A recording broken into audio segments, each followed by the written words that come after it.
জীৱন কেৱল এক প্ৰতিযোগিতামূলক দৌৰ নহয়, য'ত সৰ্বপ্ৰথমে লক্ষ্যস্থানত উপনীত হোৱাটোৱেই সফলতাৰ একমাত্ৰ পৰিচয়।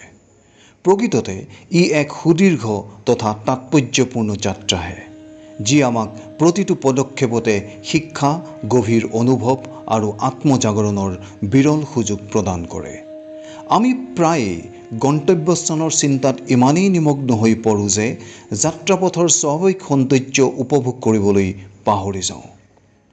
প্ৰকৃততে ক'বলৈ গ'লে জীৱনৰ চৰম সাৰ্থকতা কেৱল লক্ষ্যপ্ৰাপ্তিত নিহিত নহয়।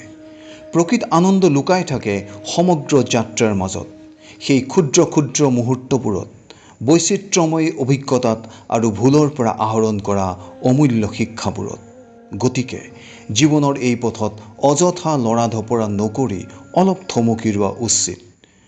প্ৰতিটো খোজ সচেতনতাৰে লওক আৰু উপলব্ধি কৰক যে প্ৰতিটো পল অনুপলে আপোনাক নতুন কিবা এটা শিকাই আছে।